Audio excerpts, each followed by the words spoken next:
They say women are on a ticking clock. After 30, the messages start coming in, subtle, sometimes loud. Your eggs are aging. Your chances are dropping. Hurry up. And if you're over 35, the world calls it geriatric pregnancy. Geriatric. Really?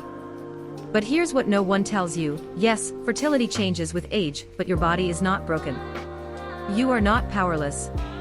And your fertility is not just about your age, it's about your health. This video is my story. It's about how I took charge of my body, naturally supported my egg quality, balanced my hormones, and gave myself the best possible shot at conception, not with fear, but with fierce love.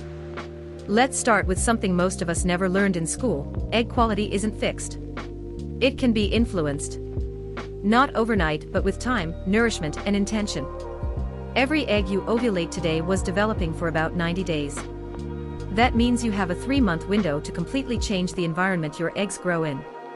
So I gave my eggs the healthiest home I could. The first step. Food. I stopped dieting. I stopped obsessing over calories and started asking, what would support my hormones today? I focused on real, whole foods. Leafy greens for folate. Berries for antioxidants. Pasture-raised eggs for choline.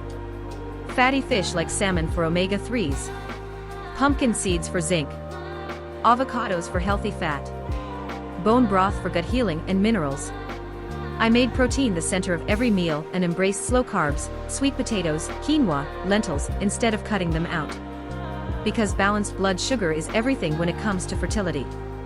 Spikes and crashes mess with ovulation, progesterone, mood, and energy. Once I leveled out my meals, I stopped crashing mid-afternoon. My cycle became more predictable. I felt steady again. And then, there were the things I let go of. I let go of coffee on an empty stomach.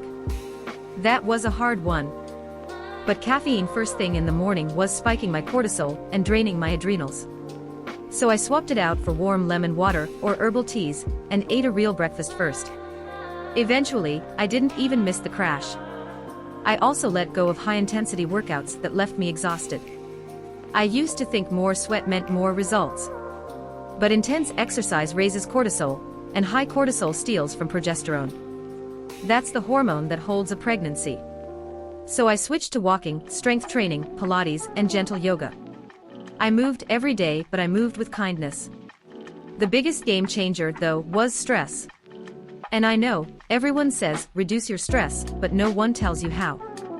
For me, it started with doing less. I said no to draining commitments. I built quiet moments into my day, 10-minute meditations, breathing exercises, grounding walks with no phone. I made sleep a non-negotiable. And I began to believe something radical, that rest is productive, especially when you're trying to conceive. I also dug deep into my hormone health.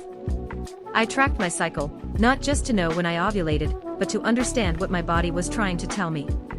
I learned how cervical mucus changes, how basal body temperature shifts, how moods and energy rise and fall across the month. It helped me reconnect with myself in a powerful way. I added in targeted supplements too, always with professional guidance. CoQ10 for egg quality. Omega-3s for inflammation. Magnesium for stress and sleep. A high-quality prenatal with methylated folate. And vitamin D, because low levels are common and critical for fertility. I also supported my thyroid. Many women don't realize how closely thyroid health is tied to fertility. A sluggish thyroid can make ovulation inconsistent and increase miscarriage risk. I ate more selenium-rich foods, like Brazil nuts, and made sure my iodine came from sea vegetables, not from synthetic supplements. But more than anything, I shifted how I talked to myself. I stopped blaming my body. I stopped seeing my fertility journey as a battle. And I started seeing it as an invitation to love my body more deeply than I ever had before. To the woman watching this who feels anxious, overwhelmed, or like time is slipping away, I see you. I've been you. And I want you to know this. You are not behind. You are not broken. You are becoming. Fertility is not just about getting pregnant. It's about reconnecting to your power, your rhythm, and your deep wisdom. And every step you take to support your body, whether it's nourishing meals, better sleep, calmer mornings, or deeper self-love, is a step toward that possibility. So take the pressure off. Breathe. Give yourself grace. And trust the quiet work happening inside your body.